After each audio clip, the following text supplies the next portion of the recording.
At Arizona State University, we're bringing world-class education from our globally acclaimed faculty to you. Earn your degree from the nation's most innovative university. Online. That's a degree better. Learn more at asuonline.asu.edu. On this week's episode of the Final FronTia. I've decided I'm going to win. They were like, oh, not again. I think, Poppy, we might have to edit some of this episode. Gasps will be heard across living rooms around the country, and that will be a delicious moment. Was it the best Snatch Game in the world? No. Was everyone else actively horrible at it? Yes.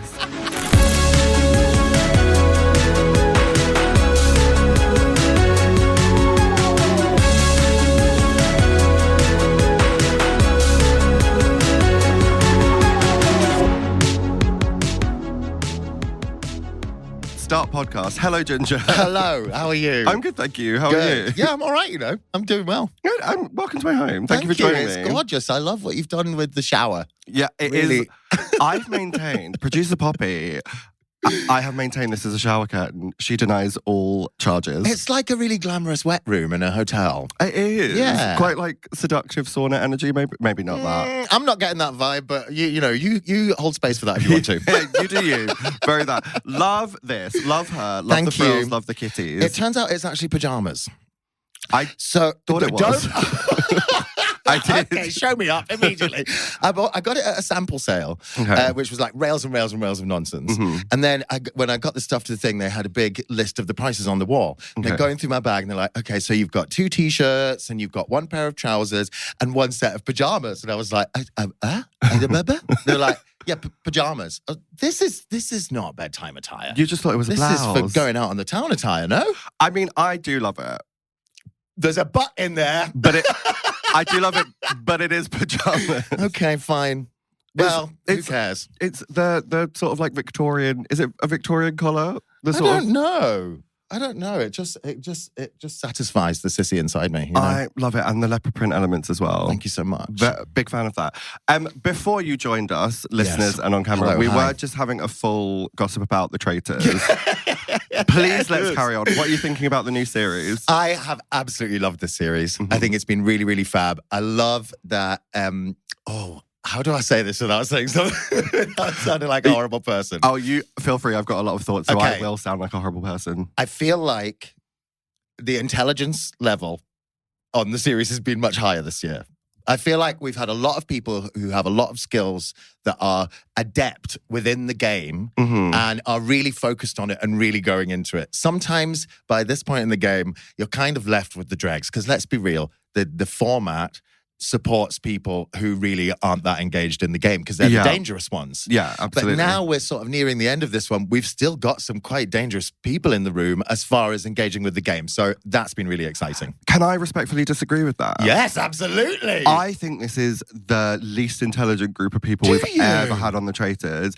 I think I am actually furious. Every single one of you. I can't stand it. I believe this is why Harriet and Jade are experiencing what they're experiencing because they're both so smart. Yeah. And everyone's like, Jade, I think it's you. And she's like, Harriet? Harriet, you're behind. I love Harriet. Well, Harriet's gone. Sorry. I was going to say, I am aware. I'm sorry to break it to you. But that's why Harriet had the cat amongst the pigeons Roxy moment because she's like, What a I'm literally, moment. this is like to her, it was so obvious. Yes. And it must be painfully obvious. Yes. If you are able to like interrogate like a basic level of facts. And, Yeah. And you've got Roxy there. Now, I will speak freely and openly. I consistently, I believe because of my Nigerian heritage, will automatically side with a woman of colour, Of course. regardless of the content of the reality Yes. show. Roxy's making it very difficult for me. very, very hard. Roxy seems like she'd be a lovely person to spend some lovely social time with. Mhm. And I think she'd be a great friend and really reliable and all Yeah. of those things. But babe, get the fuck out of this game. You have no business being here. I mean, that's the thing. Judy has raised a lovely daughter, a Yes. kind, empathetic, caring daughter. Yes. But also, Roxy, here's the thing. You're grown up now, you're not 12, you can be a bitch sometimes. Yeah. Just do it. Yeah, I think she's too nice. Yes. Like, she's one of those golden-hearted people Yeah. that can't even see how she's being manipulated in any way at all. And I think that's what's rubbing people up the wrong way. Yeah, which is weird because people should be on her side about that, but it has sort of like flipped the other way. Who do you want to win? Do you want a faithful win or a traitor's win? I have a very difficult time siding with the traitors. I think probably because of my reality TV trauma. No offense to horror, but you were a traitor. So I think, honestly, I just want Jade to win. You want Jade to win? She has been up against it when she has literally sat in silence. And just like one person was like, it's you. And then they got sent home. And everyone's taking that as like a key piece of information. It's irrelevant who someone who's been eliminated thinks was a traitor. Until the most recent episode, I didn't really think that Jade had been that put upon. Like, yeah, she has been brought up at the round tables and stuff like that. Mm-hmm. But I don't feel like she's been put through the ringer in the way that we're seeing her act as if she's been put through the ringer. Not from the way I've watched the show anyway. Oh, interesting. Because I do think what we are forgetting about Jade is I think she is very strong. You've heard what she's been through in her life now. So she's clearly a very strong person. Does not change the fact that she's 22. And she's 22. I believe, yeah, she's a PhD student. See, I just think tall people are adults. I struggle with that. You thought she was 57 years old because she's very tall. No, I believe she's 22. And like, wow. I can't imagine at that age having a group of middle-aged adult people shouting at me and telling me I'm a traitor. I didn't own enough pairs of shoes to be able to leave the house and film The Traitors when I was 22. So Right. I respect her just for having a life together enough to even take part in the show at the age of 22. I fully agree. I think she's great. Although she didn't follow me back on Instagram, so that's my only real question mark around her. Your days are numbered, Jade. I really want to love the traitors, but I can't. I think Rachel has played an absolute blinder. Agree. I think she is clearly phenomenal at it. And she must be really great at it in person as well, because time and again, people have come forward and laid out a case against her.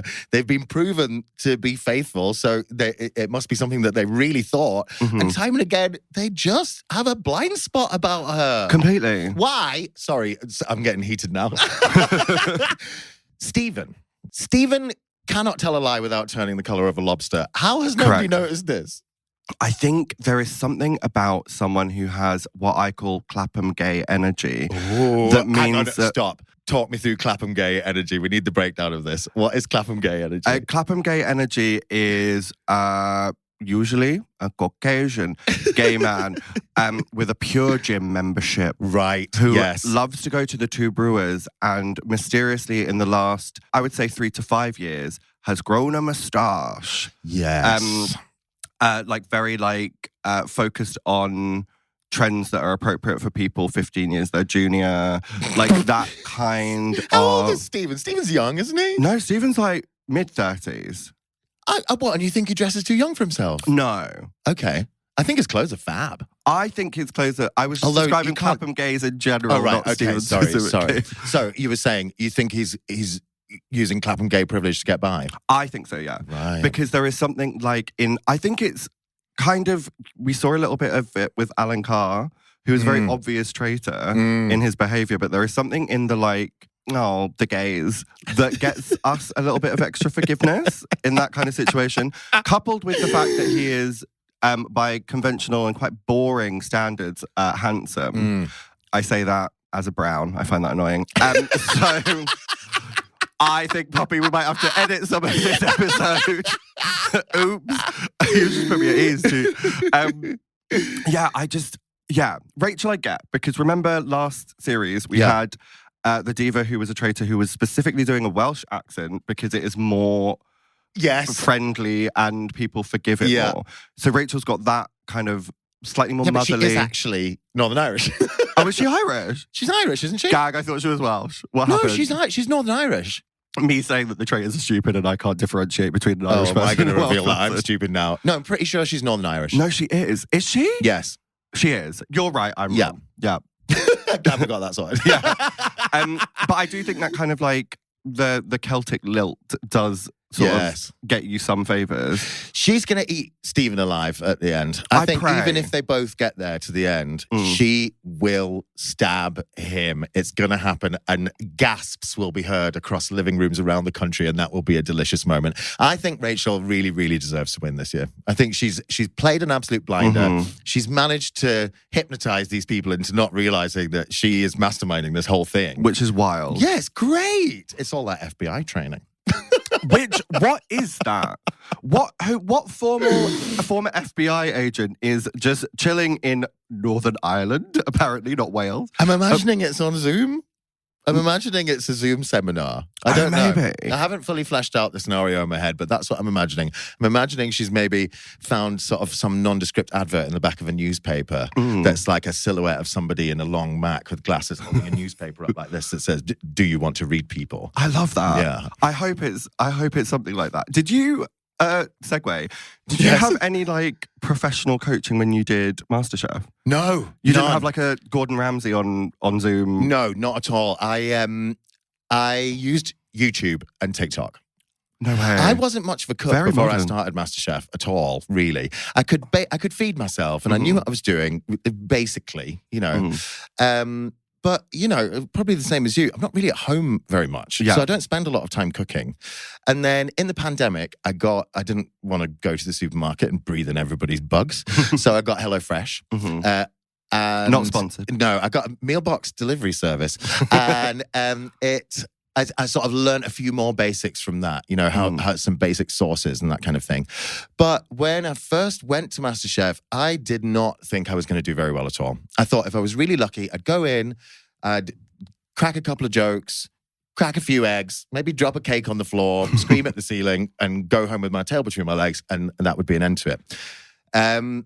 But after the first little block of filming, the first heat of filming, I went back to my partner and I said, I'm really, really sorry to tell you this, but I've decided I'm going to win. They were like, "Oh, not again." It's like, yes, again.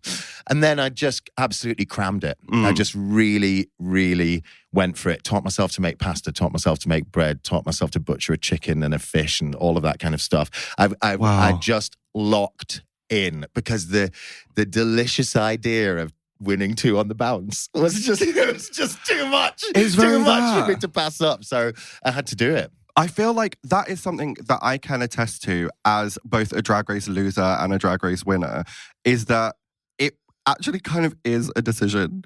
Yes. Like the first time I went to Drag Race, I was like, I'm so going to make the final because I'm like fun. Did not believe a word that I was saying. Second time I was like, I'm either winning or the set's getting burnt to the ground. Yes. Like it fully is a decision. You have to go in with that attitude. If you don't go in with that attitude, it's not going to happen. It's just not going to happen. Yeah. So yeah, YouTube, a lot of YouTube and a lot of TikTok. I was very impressed with your Thank you. MasterChef victory. Thank you. And that actually leads me Ooh. to a segment that Poppy is stressed about. Now, producer Please Poppy... welcome Grace Den. Producer Poppy has a microphone. Okay, hi. And remember, I warned you beforehand that we like to play games. And Yep. I basically come up with the names of the games and then tell producer Poppy to do a game. Okay, perfect. So, as a MasterChef winner and a Mastermind winner... Oh, yes, we're both masters. We are indeed. Although mine was 1 episode long, but I've made it sound like I won a whole series. We're playing a game that we're calling MasterChef or Mastermind. Producer Poppy, over to you. Okay. Hello. Hello. So you have to guess if these people are either academics or chefs. What a high-end game. Okay. Are they? Really going to be wild guesses.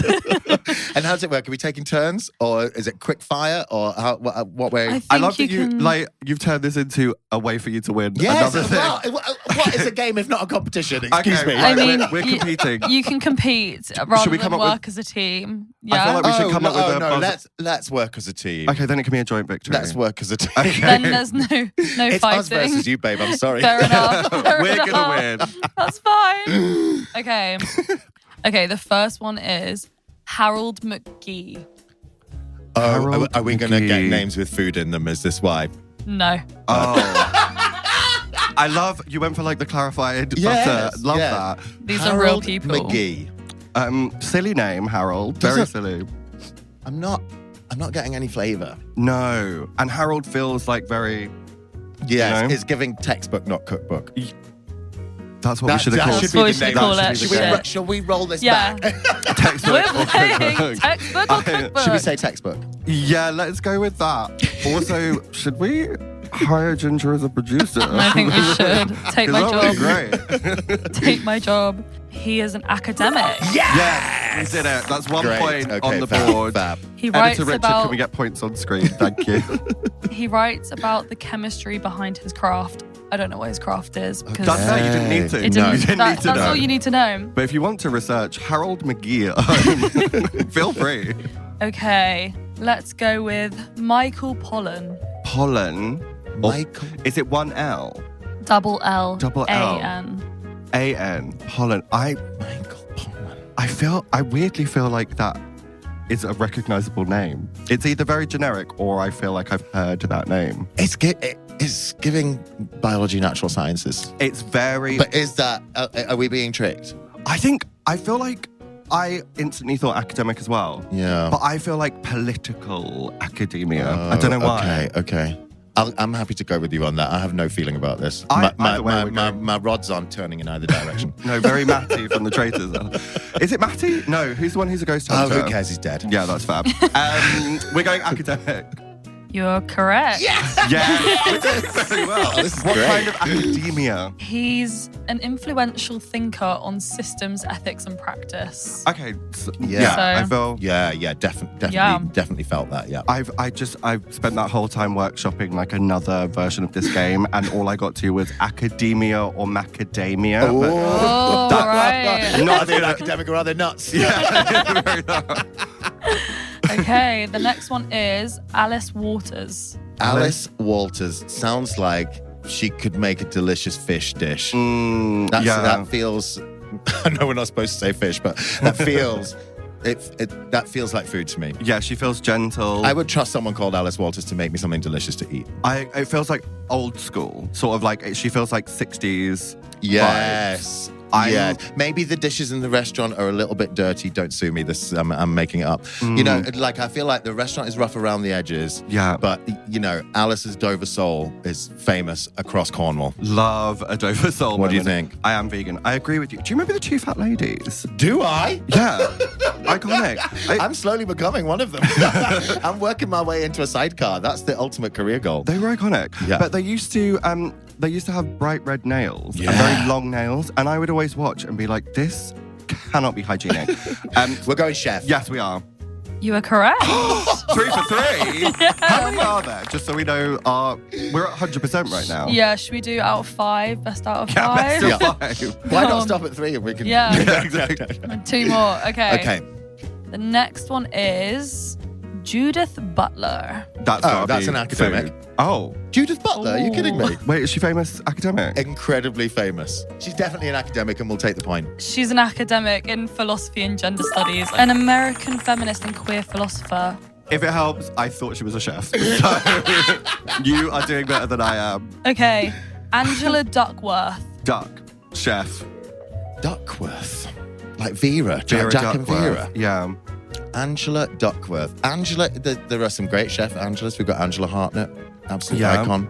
But also very smart people. Angela Lansbury. Yes. Yeah. I just feel like she reads books. Are you saying books? No, I think chef. Okay, we'll go chef. Wait, unless producer Poppy's like trying to get us and it's like someone who writes about food. That'll be a good twist. I'm not that clever. Wait, what's Chef. your final? Yeah, chef. Do you think chef? We'll say chef. Okay. You're wrong. Academic. We should have quit when we were ahead. I led us down the garden path there. Academic. You went hard on the academics there, Poppy.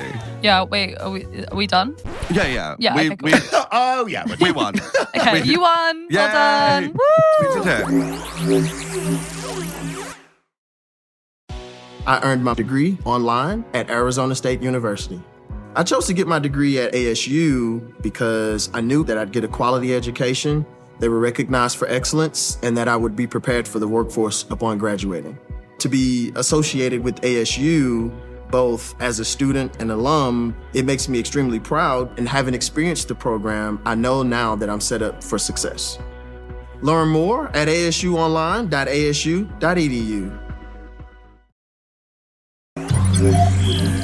Did you think going into Drag Race you would sort of nail the comedy? You were very sure on that sort of aspect of things. I wasn't sure about any of it. Okay. I was terrified every day. I don't know if you felt the same. Yeah, the first time at least. I was really scared every day. I had no idea how it was going to go, how it was going to be received, how my story and my personality was going to come across. Mm-hmm.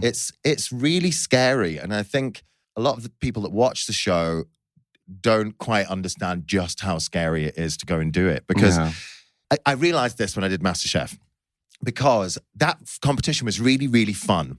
Because there was no expectation for me to be good at that. You know, Right. I'm a drag queen. Cooking is not my thing. Mm-hmm. The fact that I was good at it was great fun, and it meant the competition was really fun.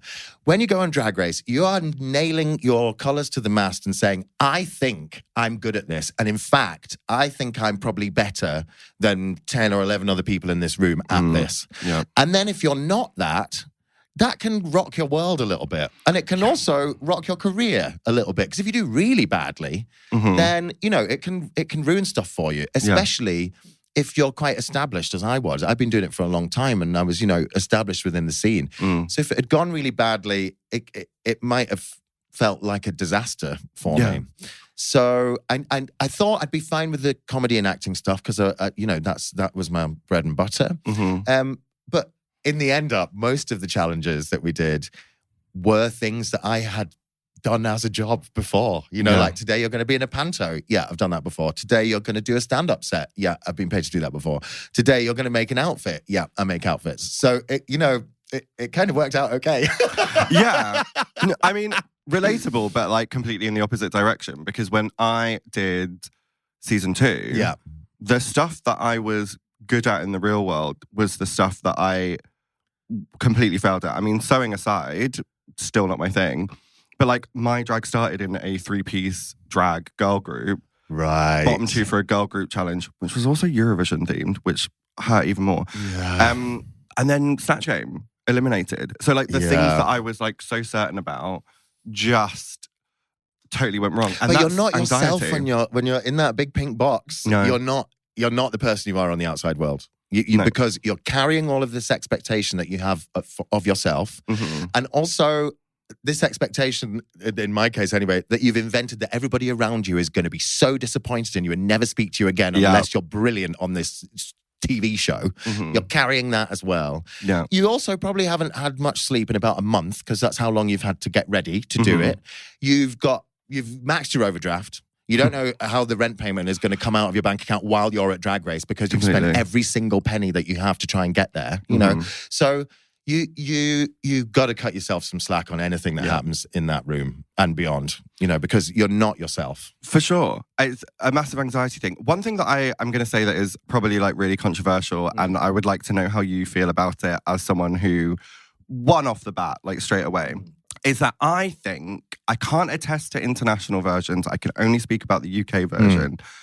I think people make up the fact that producers intervene in things to make themselves feel a lot better. Because I got sent home on my original season because I was bad at things. Not because someone cast us and went, if you carry the 1, then Tia gets eliminated at Snatch Game, and then square this, and then we'll put Ellie in the top 4. That is not what happened. Yes. I mean, if we really want to go into it, if you want to look into like BBC rules and fairness regulations and stuff, Absolutely. The competition is Rue makes a decision. Yeah. That's it. Yeah. So like there isn't like some evil like lizard man in the corner being like, aha, we'll put Tace in the bottom again for the No, they just did badly at that challenge. Yeah. Having gone back and done it a second time, it actually upsets me when people make it sound like it's all produced and made up, because I'm like, no, wait, I was there. Like, I know I did really well at this. Sometimes, like the second time I was in the top for Snatch Game, was it the best Snatch Game in the world? No. Was everyone else actively horrible at it? Yes. So was I in the top 2 by default? Yeah, because everyone else was atrocious. I was there. Like, Hannah Conda was amazing. I was fine. dreadful behaviour from everyone else. That's what happened. Isn't that every single Snatch Game ever? Kind of, yeah. Two people kind of making it by and everybody else drowning desperately. Yeah, I mean, that I find Snatch Game to be like the most abhorrent challenge of all time. But yes, I agree. yeah. I agree. I think the machine that is the making of that TV show is so huge and complicated already without the idea that there is somehow puppet strings being pulled and storylines being created out of nowhere. That is impossible. Yeah. When you're there, you're in that studio 16, 18 hours a day sometimes. Yeah. And you're constantly working. You're working at the challenges. You're doing the things. Nobody's setting anybody up. That's not happening. There's no time to do that. And also, the big rule about reality TV is there is nothing more interesting than what is actually happening in the room. Yeah. And a lot of reality TV shows fail because they don't stick to that rule and they try and manufacture drama or manufacture a storyline out of things. And part of the reason Drag Race is so successful is because it doesn't do that. Yeah. It is a competition. And it's a real competition. And also, if you don't agree with Rue's decision, fine. She's the boss. Yeah. She's the queen of the world, you know? And she will just choose who she likes the most. That sounds awful because obviously I won. No, but, true like though. in the challenges, her decision might be a little bit left field, but just because it doesn't align with your opinion of the 5-minute edit of the 2-hour challenge, doesn't mean that it's a setup.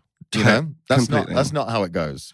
No, and I think sometimes, like, there are circumstances where, am I going to get in trouble? Where I keep thinking that in the back of my mind. I'm like, what am I saying? Okay, you're is not a saying, laser about to come out of the sky? Is Michelle Visage hiding in the bushes?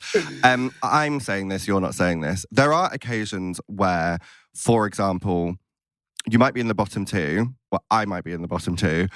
Wouldn't know what that's like, actually. Lip syncing against someone, and the decision is not quick. There are occasions where Rue flips up a fan and is clearly having a conversation with someone in her ear. Yeah. And on those occasions, it's probably the person directing the show saying, okay, we think it was someone. And Rue saying, absolutely not. I watched it. It was this person. Here are my reasons for that. I'm making this decision. Yeah. And she makes the decision that she wants to make. Yeah. And I've experienced You have to remember when people say, oh, it's the producers. Guess who's the biggest producer of that show? It's RuPaul Charles. Yeah. So when you're saying, oh, the producers are doing this, yeah, they are. RuPaul is the producer. Completely. She is doing whatever she wants on her TV show. Just about Snatch Game, actually. I was thinking about this afterwards because, I was asked, what advice would you give to other people because they liked my Snatch Game? And I said, choose somebody that wants to be there.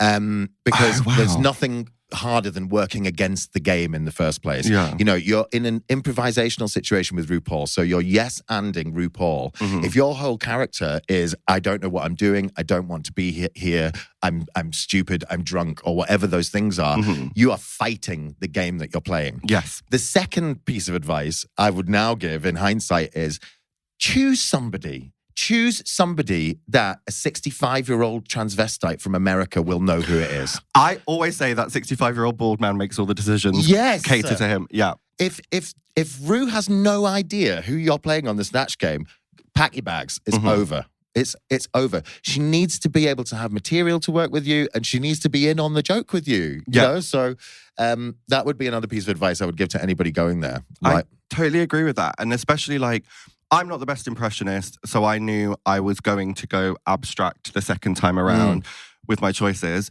I'll be totally honest. I'd seen that Rue had seen Six the Musical. I love Six the Musical. Yep. I did Anne Boleyn. Easy peasy. I know that her frame of reference is going to be that song that I know every single lyric to. Yep. Perfect. Wonderful. Done. My second choice, which if you're watching season 18, I'm absolutely furious about because I did it for her in the workroom. I was going to keep this just in case I needed it, but now they've stolen it. I was going to do the Inner Saboteur. Oh, somebody doing that now? Well, they did a SNL-themed challenge where one of the characters was the Inner Saboteur. I'm not caught up with this series. They did it really badly. I did it amazingly for Rue in the workroom, and she wanted me to do that. But the concept was I was going to be Rue's Inner Saboteur and just constantly tell her how bad she was at hosting. You could cross it over with the barefoot contestant Ina Garten, so you could be an Ina Saboteur. Oh, nice. Nice. Always coming up with the puns. Speaking of saboteur, Yes. you've got a tour coming up. Oh, my saboteur. Nice. I have, yes. How's that? What is it? Tell us all about it. I'm going to be very honest with you. I've got no idea. Love. It's in a long time. It starts in September. Okay. And I will be a different woman in September. And we will be living in a different universe by then. I'm writing it now. It's called Show Pony. Love. And it's traveling all over the UK from September through until February next year. And it's a music-based show this time. So last time, I love magic. I love magic tricks and I love stage illusion and all of that kind of thing. So for my last tour, I actually got shot out of a cannon at the end of the show every night. And you might imagine that a 2.5-ton cannon is quite an annoying thing to tour with. So we're moving away from that kind of show this year. And it's a music-based show. And so I'm writing original music for it, which I've done a bit of in the past, but I've never written like an album's worth of songs, which is what I'm about to do. And I'm in the process of doing that at the moment. And what I've realized in doing that is that I basically stopped listening to music for fun maybe 15 years ago or more. I feel like I've sort of lost my musical identity a little bit because when I've come to write these songs, I've set myself a challenge to write 100 terrible songs in the next 2 months. Oh my God. And I'm getting there. I'm doing quite well. I'm on target. I'm like shitting them out. I'm like, because I always think anything new that you do, you will do 100 bad ones before you do a good one. So I'm just trying to clear the blockage, you know? And what I'm coming out with is really awful mid-2010s indie slop.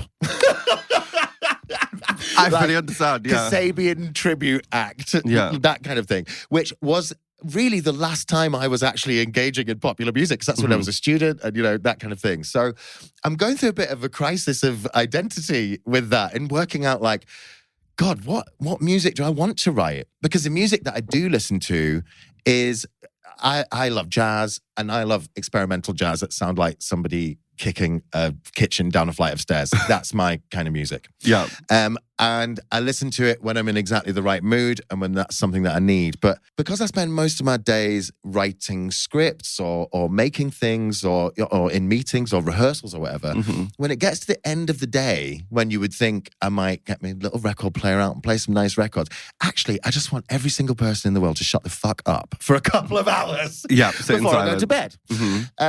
So in answer to your question, absolutely no idea what the show's about. I've written a few songs so far. My favourite one is called, it would be so interesting to see if this makes it through to the show. I wonder if this is a identifiable experience for you. Stay in a lot of hotels at the moment because I'm moving around a lot. Quite often in a hotel, you will find yourself in a situation where directly opposite the toilet is a full-length mirror. Yeah. I do not need a full-length vision of myself taking a dump in the bathroom. I don't need that. So I will often poop with the light off so that I don't have to watch it happening, Oh, wow. So I've written a sort of Motown banger called Pooping with the Light Off. And this is really selling my show, isn't it? Yeah. Come to my show and hear me tell a story about pooping with the light off.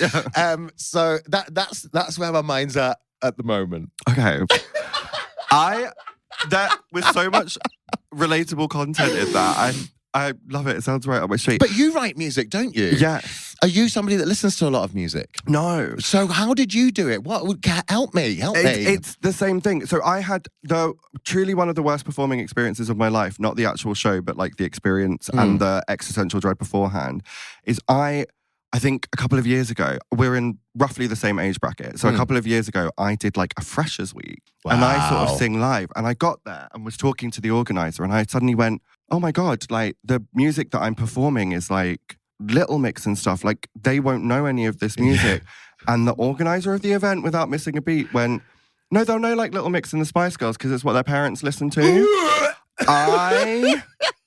Never in my life have I experienced something as traumatic before I go on stage as going, well, this Spice Girls medley was indeed what these 18-year-olds' parents were listening to when they were not that far away from my age. Like, it was wild. I did some comedy workshops with some students last year and they never heard of French and Saunders. And then I was like, oh, well, Jennifer Saunders is the fairy in Shrek. They hadn't seen Shrek. They're too young for They Shrek. thought Shrek was a vintage movie. No, producer Poppy, have you seen Shrek? Do you consider it to be retro? No, I love Shrek. I watch it all the time. Producer Poppy's my touchstone on this because she is 22. Okay, I see. I grew up watching it. Fine. Grew Well, up. these people did not. I was like They did 45 not. when Shrek came out. I used to do a lot of Freshers stuff when I was doing Sync the Pink. We used to do Freshers tours. And we found that, we were a troupe, there were lots of us. It was big dance numbers. We would do an hour-long set. We put loads of time into rehearsing and getting all the costume and everything ready. And then we would go and do the gigs. And what we would come out on stage, and we were doing it with a DJ from Radio 1. They would DJ for an hour or so, and then we would come out after. And every single time, what we'd come out to is an entire room of 18-year-olds with their backs to the stage, just sucking each other's faces. They did not care about us. No. They were not there for the show. All they wanted to do was contract the mumps that night. They were just desperately sharing saliva with each other throughout the room. And it kind of took us off the hook a little bit from that. Did you find that when you did Freshers? No, Well, they don't drink now, do they? No, that was like the gaggy thing about the whole thing is like, because it was very specifically like an LGBT event. So it wasn't like, it was quite a large room that wasn't full. So I had sort of like the group of people at the barriers while I'm on a stage, like concert barriers for a half full room. So I was up on the stage. Oh, we've all been there. Honestly, quite traumatic, but I got to chat with them and it was quite nice. And then one of them randomly was like, do Six the Musical. And I was like, yeah, right, I've never performed this song in my life. I probably could have done. Act 1, scene 1, go. Divorce. I probably could. But I just randomly was like, oh, okay, I can just freely do as you please. You've requested that, I'll do that instead of a second Little Mix song that you don't know, a Britney Spears song that probably was your grandmother's favourite. So we were talking about writing music. Yes. We were both saying that we sort of lost our musical identity. When you came to write music, what happened for you? How did you get your brain into gear with it? I think everything is on a cycle. So it's not that far away. Because everything that I was sort of like writing and like releasing initially when I came off Drag Race was basically what I grew up listening to from my dad, because people were like super into 80s synth at that time. Yeah. And that was fine. And then everything sort of shifted a bit 90s. And now we have entered the noughties, sort of like 2010s, like that Olivia Rodrigo character, basically giving it like... character. That young whippersnapper. What woman? But she's not giving like Avril Lavigne sort of like, yeah, I'm a girl, like energy. Yeah, I suppose. It's kind of the same thing. And like, I mean, Kesha's back doing what Kesha already did. Yeah, that's what she's doing. But like the 30-somethings at Mighty Hoopla giving it Joyride, that's just TikTok, but in 2026. So I feel like everything's a cycle. So write your Kasabian music, it's probably entirely relevant. Oh no, I need to get that out of my system. That needs to go. I'm sort of going more, we're talking about the music that you grew up with. Mm-hmm.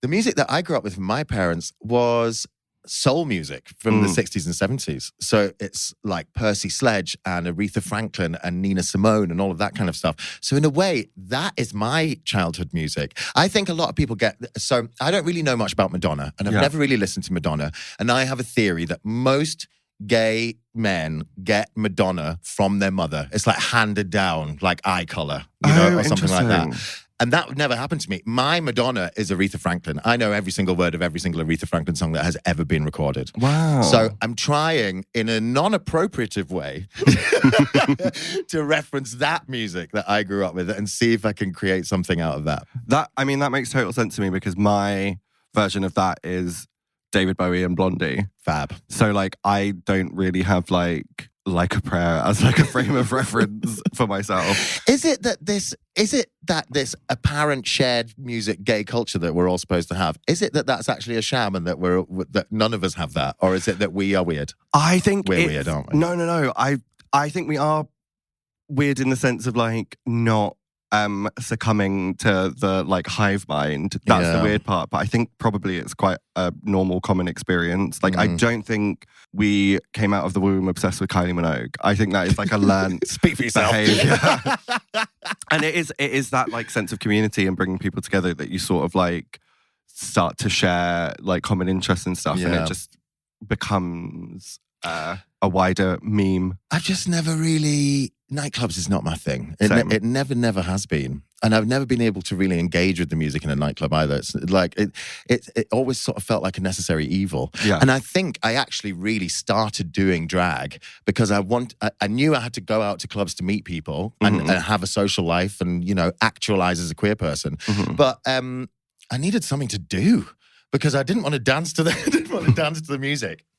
I wasn't really into the culture of clubbing. Yeah. So I kind of started drag to just legitimize myself in that situation. You know, like, I don't feel awkward being in this nightclub because I've been given 2 drinks tickets to be here and people want to have their photograph taken with me. That means I'm allowed to be here and I'm valid in this space. Totally. I think that's honestly where the beginnings of my drag journey came from. I totally empathize with that because I think I first discovered racism by going to these venues. Like, genuinely, I think one of the things that drag helped me with was that feeling of like being othered and sort of like seeing all the Stephen from the Traitors, like being very homogenous in these spaces and then being like, oh, if I put on a clip-on ponytail and poorly applied eyeshadow, you'll think I'm cool. That's, yeah. So I totally get that. Yeah. But I appreciate it. It's been lovely to see you. It's been so nice. Thank you for having me. Before you go, we do like to end on a game. I know we've already played a game. Okay, that's fine. And I thought I'd do something that was very relevant to the Drag Race fandom at this moment in time. Since I'm being joined by a winner called Ginger, yes, we're going to play a game about lying. Oh, God. So Poppy is going to alternate between the two of us. You're going to get 2 truths and a lie about me. You have to identify the lie, and I will get the same about you. Tia Kofi, born and raised in Essex, has a GCSE in Latin, or has a degree in philosophy. What is a lie and what are the truths? That's hard. Okay, I'm gonna... Ooh, that's tricky, actually. I don't know where you were born and raised. I could see you being the weird one in Essex. Okay. I can see that. Interesting. I could definitely see philosophy degree. Okay. Maybe it's the glasses. I don't know. Or the paisley. Something's giving me that. It's the combo. GCSE in Latin. What sort of school would you have to go to do GCSE in Latin within the last 20 years? I mean, you can also do GCSEs externally. I'm going to... yeah, well, I guess, but why would you choose to do it in Latin? I don't know if it's true or not. Well, I do know. Okay, I think the Latin is a lie. Wrong. What? That is a lie. It was actually... Lie. That is quite a cunning ruse from producer Poppy because technically it's a trick question because I didn't finish my degree. So I don't have a degree in philosophy because I only did 2 years of it. Okay, but how have you got a GCSE in Latin? Why? Because my dad Religion? was obsessed. Church business? I did go to like a Church of England school, but like my dad loved ancient Greek and Latin when I was growing up. So I was like, I have to somehow do one of those things. Amazing. And like, because I already knew it. Because like, I'm not even joking. My dad is such a weirdo. Instead of like practicing like the alphabet, he would like teach me the ancient Greek alphabet. Wow. Aged like 3. So I was like, okay, I really want to do a Latin GCSE. So figured out how to do that. That's what. Could you translate the Latin that was on the family tree in the Traitors? Not all of it, but some So of it. it I was a like, waste okay. of fucking time. I mean, it was. The one point in life when it might have been useful. Honestly, You yeah. could have got so many retweets off that if you'd gotten that right. But I just didn't know some of the words. So I didn't have my Collins Latin dictionary with me. Not sponsored. Again. Okay. Ginger Okay. won season 5 of Drag Race. Well. Has performed at major venues like the South Bank Centre and Hackney Empire, or was born in Kent. See, I just know you. I know the first one is true. And I know you wouldn't phrase the second one like that, so you've definitely copied that off Wikipedia. So I fear Ginger was like born in Surrey instead of Kent or something. Yeah, Kent is the lie. That's true, but I'm from the Northeast. What are you talking? No, you're right. Kent is the lie, but I'm obviously from the Northeast. Well, I just assumed like it was supposed to be confusing that you were like born in the South and moved up there. Famously. I think there's producer rigging going on with this competition. I don't. Someone's pulling the strings. Well, I just didn't expect it to be like Born in Kent is wild when famously the top 3 of your season were all from the Northeast. So I was like, oh, you must have like been born in Surrey and moved there age 2 or something. Okay. No. Ginger, thank you for joining me. Thank you so much. was I've so had a lovely much fun. time. I've had a lovely time. Can't wait for your new all music, all singing, possibly about pooping with the Me lights off neither. tour. It's going to be gorgeous. Who knows?